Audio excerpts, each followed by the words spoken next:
Hello बच्चों, कैसे हैं।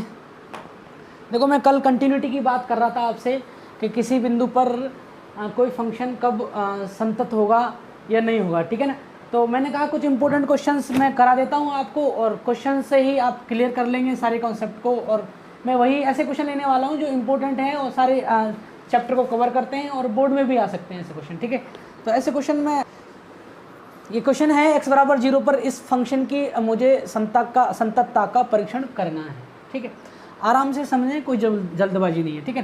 पहले एक चीज़ समझो कि मॉड फंक्शन जो होते हैं, मापांक फलन होते हैं, उनको तोड़ना आना आपको चाहिए, ठीक है ना। तो जैसे मैंने आपको देखो, जैसे x का वैल्यू, यदि x का वैल्यू 0 से बड़ा है, ये मॉड है, x का वैल्यू 0 से बड़ा है तो ये x एज इट इज आ जाता है, ठीक है। और अगर x का वैल्यू लेस देन 0 है, x का वैल्यू लेस देन 0 है मतलब 0 से छोटा है, ठीक है ना। 0 से छोटा है तो ये -x आएगा। बात क्लियर हुई क्या भाई? मेरे हिसाब से समझ में आया होगा बातें आपको, ठीक है। मैं दोबारा बोल रहा हूँ, मॉड फंक्शन आपको संततता में कहीं भी दिखे, आपको पहले फंक्शन को एक सिंपल फंक्शन बनाना है, पहले फलन को एक सिंपल फंक्शन बनाना है, सिंपल फलन बनाना है, उसके बाद फिर इसको सॉल्व करेंगे, ठीक है। तो मॉड फंक्शन को तोड़ना, मैंने कहा तोड़ दें, आप उसको स्प्लिट कर दें, तोड़ दें।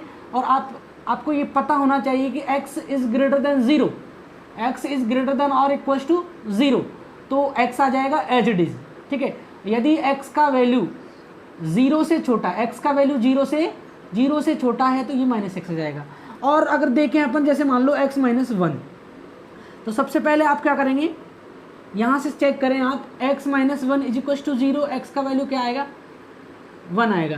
तो ये जो मॉड x -1 फलन है, ये x इक्वल टू 1 पर अपनी वैल्यू चेंज करता है, x इक्वल टू 1 पर अपना मान चेंज करता है, नेगेटिव होगा या पॉजिटिव होगा, ये कहाँ से डिसाइड होगा, x इक्वल टू 1। और भी ऐसे बहुत सारे हो सकते हैं, x -2 है, ठीक है। तो इसको मैं क्या करूँगा, x इक्वल टू 2 हो जाएगा। और ये जो फंक्शन नेगेटिव होगा या पॉजिटिव होगा, ये फलन नेगेटिव होगा या पॉजिटिव होगा, वो डिसाइड करेगा 2। यदि x का वैल्यू 2 से छोटा है तो कुछ और होगा, x का वैल्यू 2 से बड़ा है तो कुछ और होगा। बात समझ में आ रही है मेरी, ठीक है। तो कैसे देखेंगे अपन, मैंने कहा x इक्वल टू 1, तो आप चेक करें यहाँ पे ये 1 है, ठीक है। तो x 1 से छोटा और 1 से बड़ा। अब आप यहाँ रख के देखो, एक बार सोच के देखो, x का वैल्यू अगर 1 से छोटा आएगा तो ये पूरी वैल्यू जो है, पूरा जो मान है वो नेगेटिव आ जाएगा। और नेगेटिव को पॉजिटिव बनाने के लिए हम क्या करते हैं, बाहर नेगेटिव लगाते हैं। बात समझ में आ रही कि नहीं आ रही, ठीक है। अगर x का वैल्यू 1 से बड़ा है, अगर x का वैल्यू 1 से बड़ा है, मॉड x -1, x का वैल्यू, x का मान 1 से बड़ा है, तो ये पूरा अंदर वाला जो कंटूर दिख रहा है आपको, अंदर वाली जो चीज़ दिख रही है वो धनात्मक हो जाएगी। और धनात्मक बनाने के लिए आपको कुछ करना नहीं है, बाहर प्लस ही रहने देना है, कोई साइन नहीं लगाना है। बात क्लियर हुई क्या, ठीक है। तो ये बात आपको समझ में आ रही होगी मेरे हिसाब से। और देखते हैं अपन, और ठीक है। जैसे मान लो मॉड 2x -4 है, ठीक है। तो सबसे पहले मैं क्या करूँगा, 2x -4 इक्वल्स टू 0, तो x का वैल्यू कितना आ जाएगा, 2, x का वैल्यू 2 आ जाएगा। तो 2 पर ये हमारा फंक्शन चेंज होने वाला है, ठीक है ना। 2 से छोटा या 2 से बड़ा, 2 से छोटा या 2 से बड़ा। आप सोच के देखो, यदि मैं यहाँ x की जगह 2 से छोटा कुछ भी लूँ, मान लो x की जगह मैं 1 ले रहा हूँ मान लो, तो ये हो जाएगा 2 × 1 -4, ठीक है ना। ये हो जाएगा 2 - 4, ये हो जाएगा -2। इसको पॉजिटिव बनाने के लिए बाहर माइनस लगाना पड़ेगा। समझ में आ रही बात, ये पॉजिटिव बन गया। बात क्लियर हुई क्या? मॉड को हटाने के लिए हमें ये रूल फॉलो करना पड़ेगा, आपको ध्यान रखनी है बात। आ रही बात समझ में, क्लियर हुई क्या भाई? जैसे मान लो 1.5 लिया मैंने, x का वैल्यू 1.5 लिया मान लो, तो x का वैल्यू 1.5 लूँगा मैं, तो 2 मॉड 2 × 1.5 -4 मॉड, ठीक है ना। तो ये जो आएगा वो कितना आ जाएगा, 3 -4 मॉड, ये आ जाएगा -1 मॉड। -1 को पॉजिटिव बनाने के लिए हम क्या करेंगे, बाहर माइनस लगाएंगे, माइनस माइनस कैंसिल आउट हो जाएगा और ये आ जाएगा 1। बात क्लियर हुई कि नहीं हुई, समझ में आया? समझ में आया भाई, समझ में आ रहा होगा मेरे हिसाब से, आपको समझ में आ रहा होगा, ठीक है।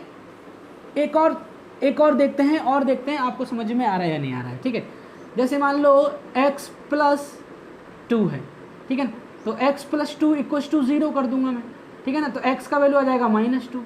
अब -2 पर ये फलन चेंज होने वाला है, -2 -2 से छोटा या -2 से बड़ा, -2 से छोटा या -2 से, अब मैं रख के देखता हूँ, -2 से छोटा -3 रख रहा हूँ मान लो, ठीक है ना, x का वैल्यू -3 रखा आपने, तो मॉड -3 और +2, ठीक है, तो ये कितना हो जाएगा -1। बात समझ में आ रही कि नहीं आ रही? -1, इसको पॉजिटिव बनाने के लिए बाहर माइनस लगाना पड़ेगा आपको, तो ये हो जाएगा 1। बात समझ में आ रही? अगर आप 2 से इधर लेना चाह रहे हैं, 2 से बड़ा लेना चाह रहे हैं, तो 2 से बड़ा 3 ले लो, 2 से बड़ा 3 ले लो, समझ में आ रहे? तो 3 लिया आपने, x का वैल्यू 3 लिया, तो मॉड 3 + 2, क्लियर? ये कितना हो जाएगा 5 के आगे प्लस माइनस कुछ लगाने की जरूरत नहीं है, ऑलरेडी 5। बात समझ में आई कि नहीं है भाई? बात क्लियर हो रही है ना? इजी है, बहुत कुछ खास नहीं है, बहुत इजी है,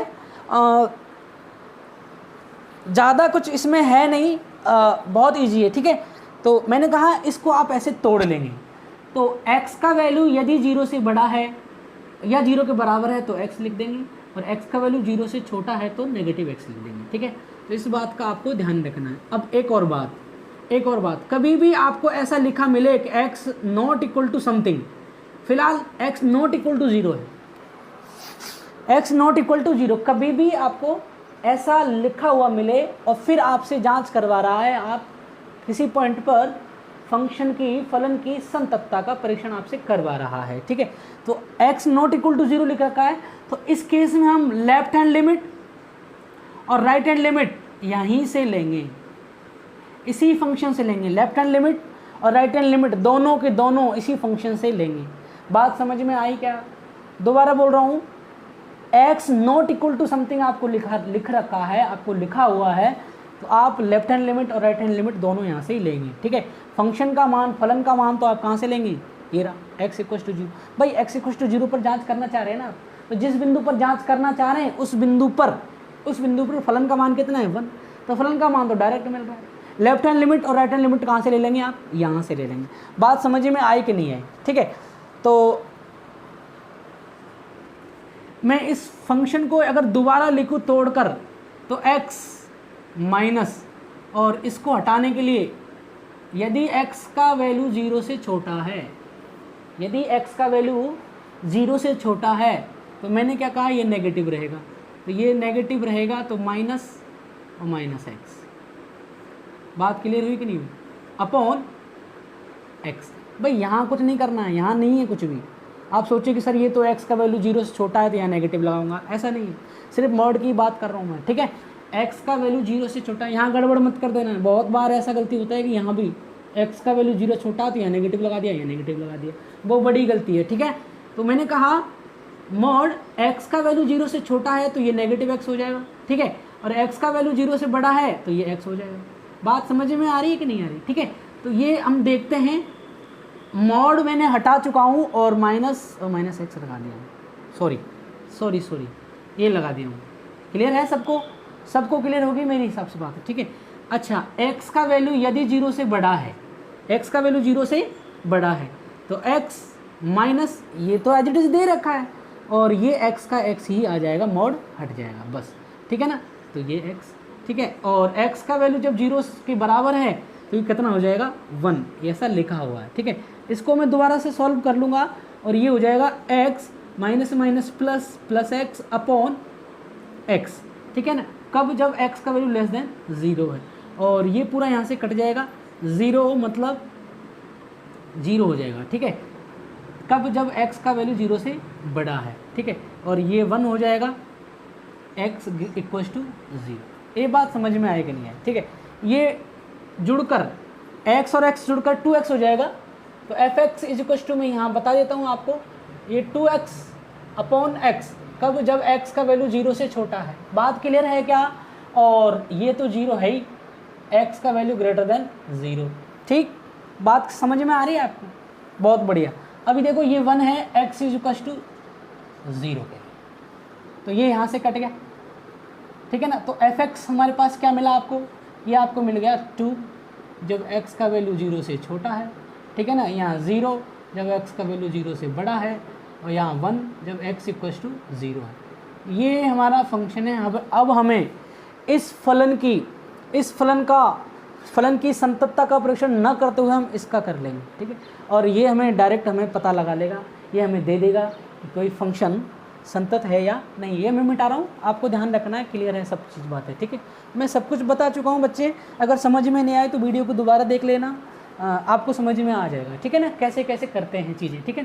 ये सारी चीज़ें बताइए, वो सब ध्यान रखना है। आप मॉड वाले फंक्शनों में, मॉड वाले फंक्शन जितने भी हैं आप ऐसे ही ट्रीट करेंगे, वो चाहे अवकलनीयता का क्वेश्चन हो, चाहे लिमिट का हो, चाहे संततता का हो। फिलहाल संततता की बात कर रहे हैं। मैंने कहा अब इसका ना करते हुए मुझे इसका करना है, तो मैं इसको दोबारा से ऐसे लिख देता हूँ, एफ एक्स यहाँ 2 जब x लेस देन 0, यहाँ 0 जब x ग्रेटर देन 0, यहाँ 1 जब x इक्वल्स टू 0, ठीक है।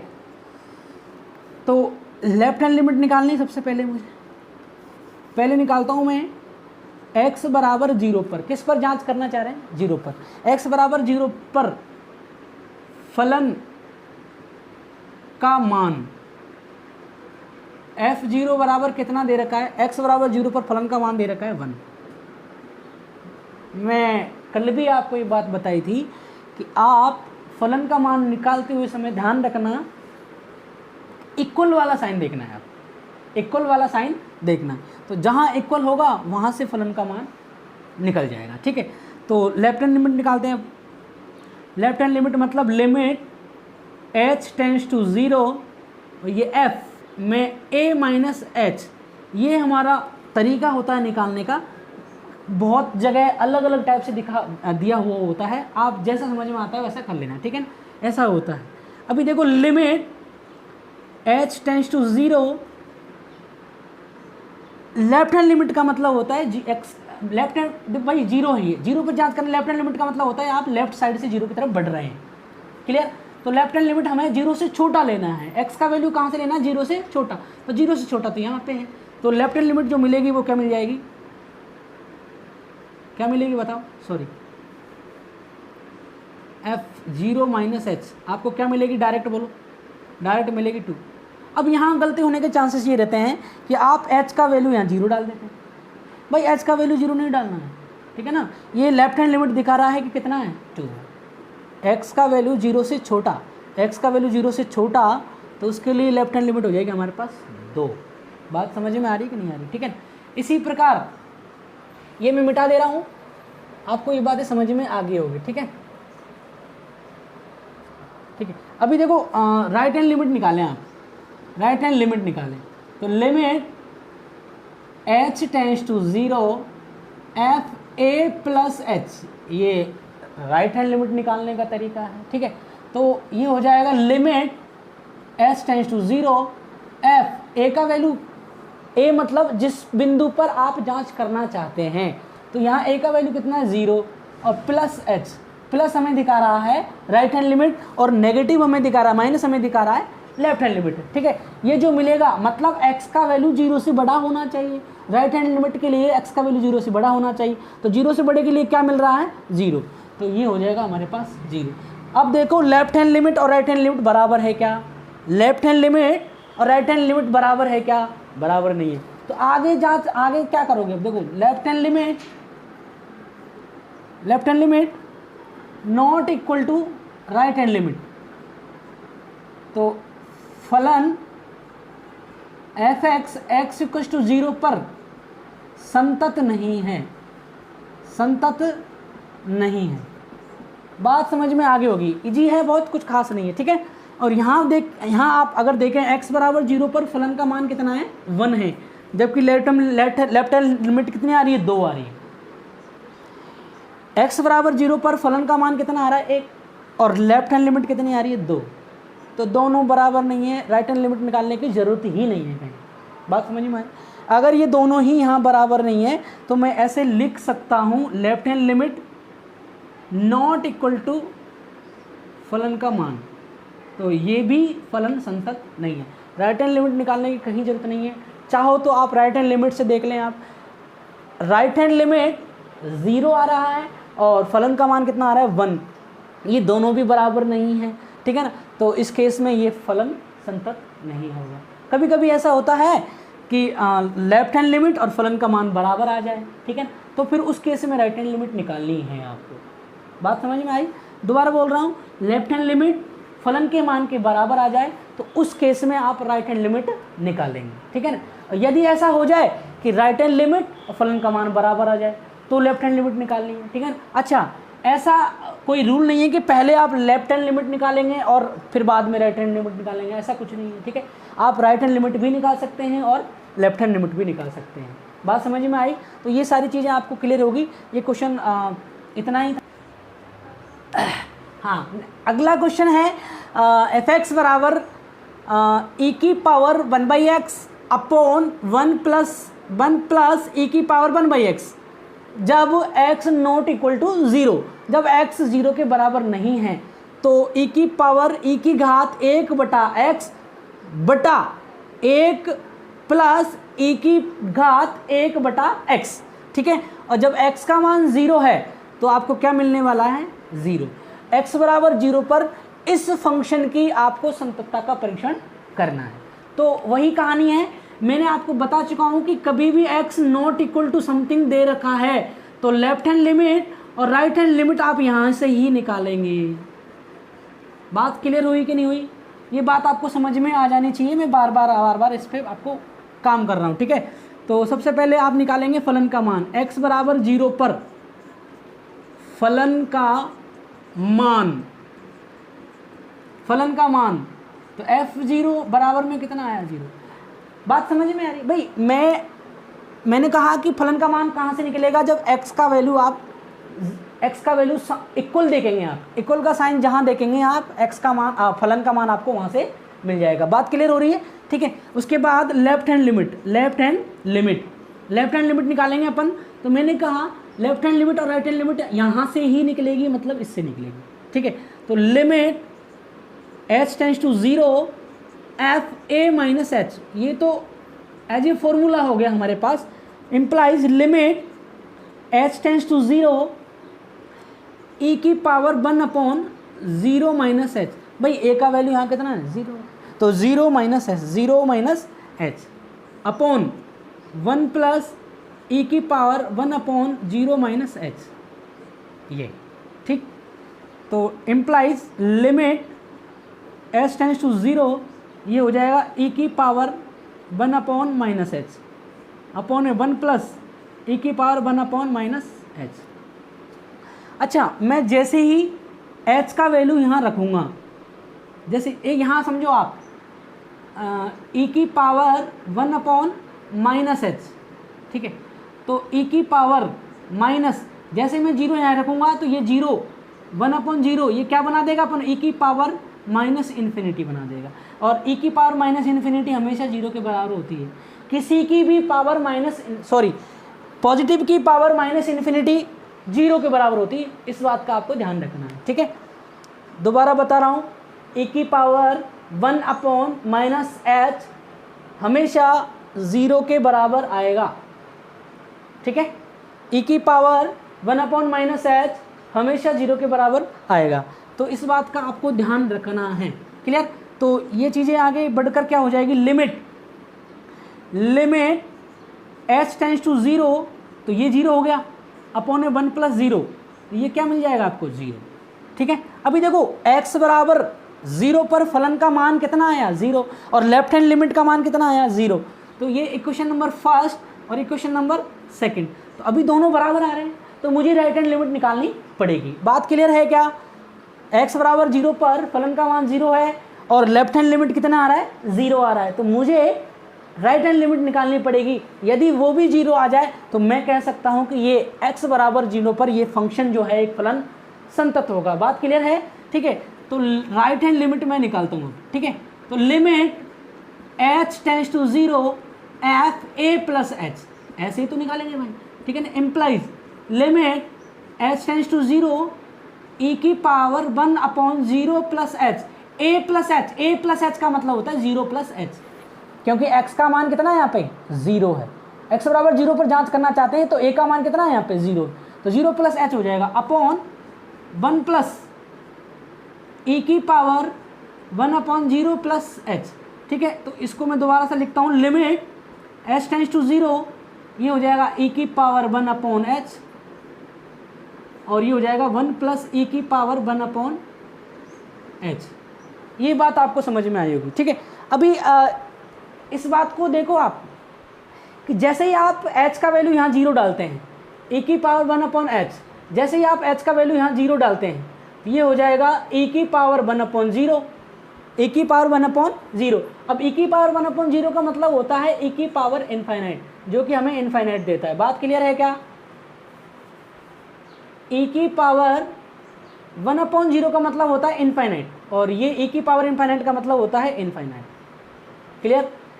अब ऊपर तो हो गया इनफाइनाइट, यहाँ देखो यहाँ इनफाइनाइट हो गया, और 1 प्लस इनफाइनाइट, तो ये हमारे पास क्या बन रहा है? इनफाइनाइट बटे में इनफाइनाइट बट रहा है। यार इनफाइनाइट में आप 1 ऐड कर रहे हो तो कोई फ़र्क ही नहीं पड़ा इनफाइनाइट को, ये तो बहुत बड़ा समुद्र है। क्लियर? तो इनफाइनाइट बटे में 1 प्लस इनफाइनाइट का मतलब होता है इनफाइनाइट बटे में इनफाइनाइट। और आपको पता होना चाहिए कि ये होता है अनिर्धारीय रूप, अनिर्धारीय रूप, अनिर्धारीय रूप, अनिर्धारीय रूप। ठीक है, अनिर्धारीय रूप। और लिमिट यही तो काम करता है भाई। कभी आप फंक्शन का वैल्यू निकाल रहे हैं और अनिर्धारीय रूप आपके पास आ रहा है, तो लिमिट उसको सॉल्व कर देता है और हमें अनिर्धारीय रूप को हटाकर एक जो आसपास वाली वैल्यू है वो हमें दे देता है। तो बात समझ में आ रही है ये क्या? अब हमें कुछ ऐसा करना पड़ेगा कि ताकि ये जो रूप बना है अनिर्धारीय रूप, हमें कुछ यहाँ ऐसा कुछ करना है ताकि जो ये अनिर्धारीय रूप बना है वो ख़त्म हो जाए। बात क्लियर है क्या? बात समझ में आ रही है क्या? आगे बढ़ते हैं, आगे बढ़ना चाहते हैं भाई। ठीक है, तो मैंने कहा हमें कुछ यहाँ ऐसा करना है ताकि ये इनफाइनाइट बटे में इनफाइनाइट यहाँ से हट जाए बस। ठीक है, तो मैं क्या करता हूँ, नीचे से देखो, limit h tends to 0 e की पावर 1 अपॉन h, अपॉन में e की पावर 1 अपॉन h मैंने कॉमन ले लिया यहाँ से, तो यहाँ क्या बच गया? 1 अपॉन में e की पावर 1 अपॉन h बच गया, और प्लस में आ गया 1। बात समझ में आ रही है कि नहीं आ रही है? ठीक है ना, ये तो हो गया कैंसिल आउट। क्लियर है भाई? ठीक है, तो ये हो जाएगा लिमिट h टेंड्स टू 0, ये कैंसिल हो गया, तो क्या बच गया? 1 अपॉन में e की पावर 1 अपॉन h और प्लस 1। ठीक है, जैसे ही मैं h का वैल्यू यहाँ 0 डालूंगा तो ये तो बन जाएगा, क्या बन जाएगा? इनफाइनाइट बन जाएगा। इनफाइनाइट का डिवाइड जब 1 में करेंगे तो आ जाएगा 0।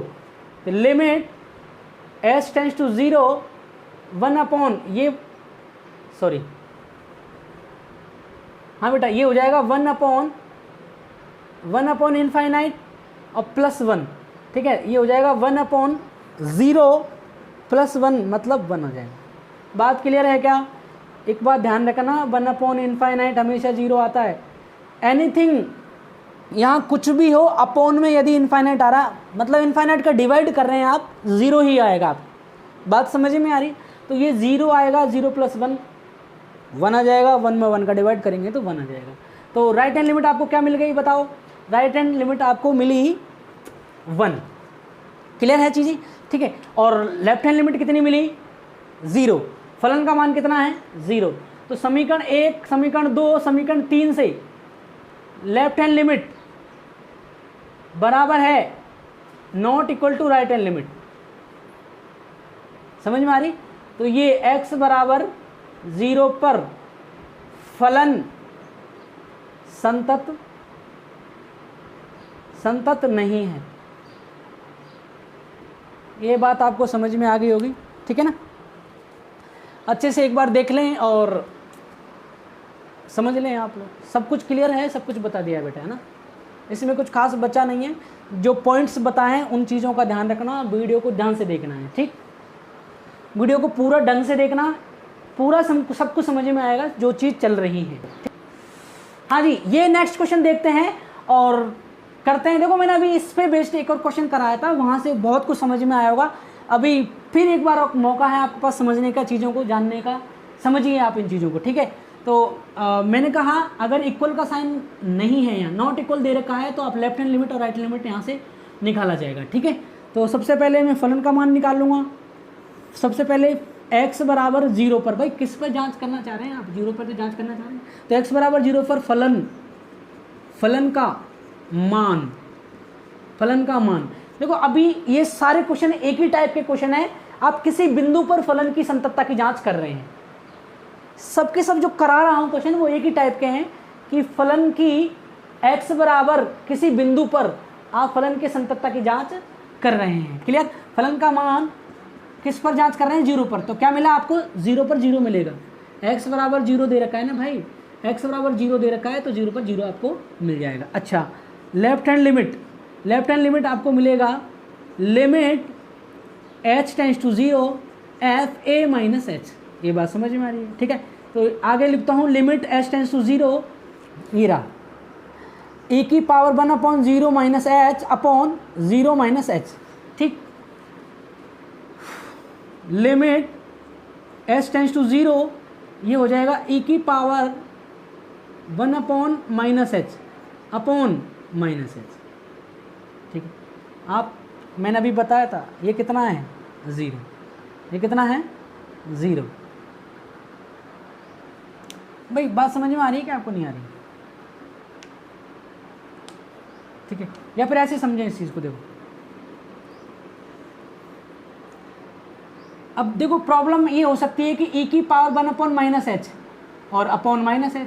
आप जैसे ही h टेंड्स टू 0 0 यहाँ रखेंगे तो ये तो हो जाएगा 0 और ये भी 0, तो ये 0/0 भी अनिर्धारीय रूप है, अनिर्धारीय रूप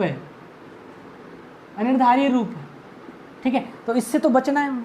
जैसे ही h का वैल्यू यहाँ 0 रखोगे आप, ये 0 बन जाएगा, अभी बताया था थोड़ी देर पहले। ठीक है, और ये 0, तो 0/0 क्या हो रहा है? अनिर्धारीय रूप हो रहा है। तो इसको हमें क्या करना है? इससे हमें बचना है, इससे हमें स्किप करना है, इसे हमें हटाना है और हमें क्वेश्चन को सॉल्व करना है। अभी देखो आगे क्या करना है। तो देखो लिमिट h टेंड्स टू 0, मैं इसको 1/e की पावर 1/h कर सकता हूँ। ये नेगेटिव पॉजिटिव हो जाएगा नीचे जाकर, और ये इनटू में -h दे रखा है। ठीक है, तो अभी ये क्या हो गया? लिमिट, अभी ये क्या हो गया? जैसे ही मैं यहाँ डालूंगा 0 तो ये क्या हो जाएगा? इनफाइनाइट, 1/∞ इंटू 0, और ये हो जाएगा 1/0 इक्वल्स टू इनफाइनाइट। बात समझिए। एक बात बताओ, आपको मैंने बताया था कि अगर लेफ्ट हैंड लिमिट जो है, लेफ्ट हैंड लिमिट इसका अस्तित्व ही नहीं है। समझ में आया? लेफ्ट हैंड लिमिट का अस्तित्व ही नहीं है। ठीक है, लेफ्ट हैंड लिमिट का अस्तित्व ही नहीं है तो ये फलन संतत ही नहीं।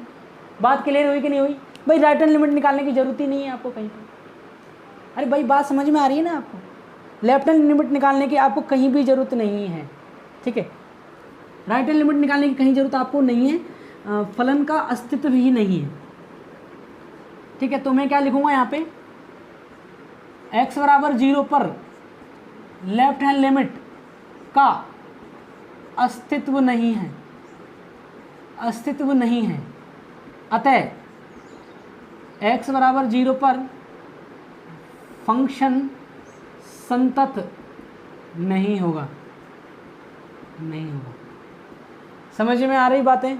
एक बार ध्यान से देख लें और समझ लें चीज़ों को, बहुत बढ़िया चीज़। ठीक है, तो इस तरह के क्वेश्चन हम कर रहे थे। नेक्स्ट क्वेश्चन देखते हैं ये। ठीक है, ये क्वेश्चन है हमारे पास, इसकी भी x बराबर 0 पर आपको संततता का परीक्षण करना है। ठीक है, सबसे पहले x बराबर 0 पर फलन का मान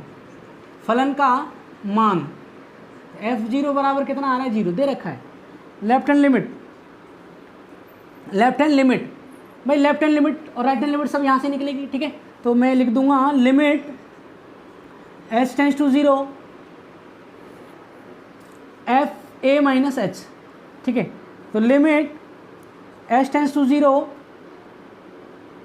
x की जगह मैं क्या लिखूंगा? 0 माइनस h और 1 + 1/3 साइन log 0 माइनस h का होल स्क्वायर। ठीक है, ये limit h tends to 0 minus h। ठीक है ना, 1 + 1/3 साइन log ये एच स्क्वायर, ठीक है। लिमिट एच टेंस टू 0, देखो मैं जैसे ही 0 रखूँगा यहाँ, ये हो जाएगा 0 मल्टीप्लाई 1 + 1/3 साइन लॉग 0। बात समझ में आ रही है, ठीक है ना। तो 0 मल्टीप्लाई 1 + 1/3, 1 + 1/3 साइन लॉग 0 का मतलब होता है माइनस इन्फिनिटी। लॉग 0 का मतलब होता है माइनस इन्फिनिटी। एक बार इसको समझ लें आप अच्छे से। देखो लॉग 0 का मतलब होता है माइनस इनफाइनाइट, इस बात का ध्यान रखना। अगर बेस मतलब यहाँ पे a है, मान लो इसका आधार a 0 से बड़ा और 1 से छोटा है तो ये इनफाइनाइट होता है। लॉग 0 का मतलब इनफाइनाइट होता है कब? जब बेस 0 से बड़ा और 1 से छोटा हो। लेकिन बेस 1 से बड़ा है, आधार 1 से बड़ा है, तो लॉग 0 का मतलब होता है माइनस इन्फाइनिटी। ये आपको ध्यान रखना है ये बात, ठीक है। मैंने कहा लॉग 0 बराबर माइनस इन्फाइनाइट। यदि बेस 1 से बड़ा है तो माइनस इन्फाइनाइट, और यदि आधार बेस 0 से बड़ा और 1 से छोटा है तो इन्फाइनाइट। बात समझ में आ रही है आपको, ठीक है। अब कैसे पता है कि सर 1 से बड़ा है? भाई इसमें मुझे ये लेना माइनस इन्फाइनाइट लेना, तो मुझे कैसे पता है कि 1 से बड़ा है बेस? भाई जहाँ पे आधार लिखा हुआ नहीं होता वहाँ पे आधार 10 मानते हैं। समझ में आ रही है बातें आपको? तो यहाँ पे आधार 10 मानते हैं और 10 1 से बड़ा होता है, इसलिए इसका जो वैल्यू आएगा वो कितना आ जाएगा? माइनस इन्फाइनाइट आ जाएगा, ठीक है, माइनस अनंत आ जाएगा। तो ये हो जाएगा साइन माइनस अनंत, ठीक है। 0 गुणा 1 + 1/3, और आप जानते हैं कि यहाँ आप कुछ भी रखें आपको -1 से 1 के मध्य एक परिमित मान मिलता है।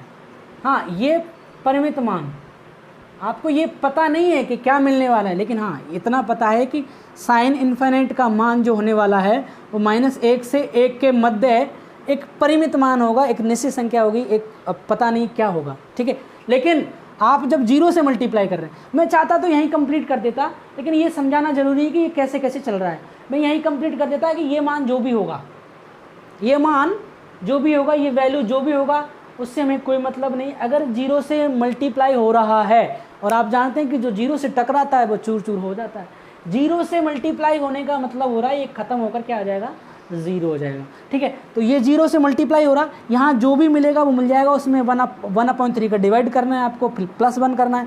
ये यहाँ पे कुछ एक परिमित मान मिल जाएगा आपको, ठीक है। यहाँ पे एक परिमित मान मिलेगा, लेकिन 0 से जब मल्टीप्लाई होगा तो वो क्या बन जाएगा? 0 मिलेगा, ठीक है। मैं चाहता तो यहीं बता देता, लेकिन ये आपको समझ में आई होगी बातें, ये कहाँ से लिया, इसका मान कैसे लेना है हमें, क्योंकि आने वाले समय में हमें ये चीज़ें काम आने वाली है। क्लियर? तो ये आपको मिल जाएगा 0। अब आप देखो x बराबर 0 पर फलन का मान कितना मिल रहा है? 0, ठीक है। और लेफ्ट हैंड लिमिट का मान कितना मिल रहा है? 0। तो समीकरण 1 और समीकरण 2 आपको बराबर मिल रहे हैं, मतलब राइट हैंड लिमिट भी आपको निकालनी पड़ेगी, तो मैं ये मिटा रहा हूँ, आपको इतनी बात समझ में आ गई होगी। मैं राइट हैंड लिमिट निकाल रहा हूँ भाई, ठीक है।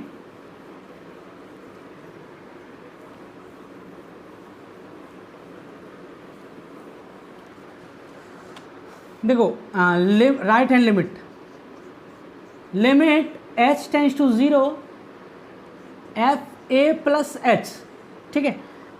Limit h tends to 0, x की जगह 0 + h कर दो, 1 + 1/3 साइन लॉग 0 + h का होल स्क्वायर, ये आ जाएगा आपका, ठीक है।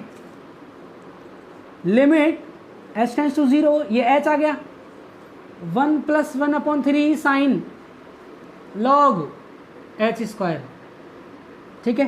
तो limit h tends to 0, h का वैल्यू कितना रख दूंगा मैं यहाँ पे? 0 रख दूंगा, तो 0 मल्टीप्लाई 1 + 1/3 साइन, और ये हो जाएगा लॉग 0, और लॉग 0 का वैल्यू अभी बताया था मैंने, क्या होगा? यहाँ से देख लो, ये सेम बन रहा है, इसके बाद सेम बन जाएगा, यहाँ माइनस यही आएगा, ध्यान रखना इस बात, ठीक है। सेम बन जाएगा, उसके बाद ये आ जाएगा और ये भी क्या आ जाएगा 0, तो ये भी क्या आ जाएगा 0। समीकरण 1, समीकरण 2 और समीकरण 3 तीनों बराबर आ रहे हैं।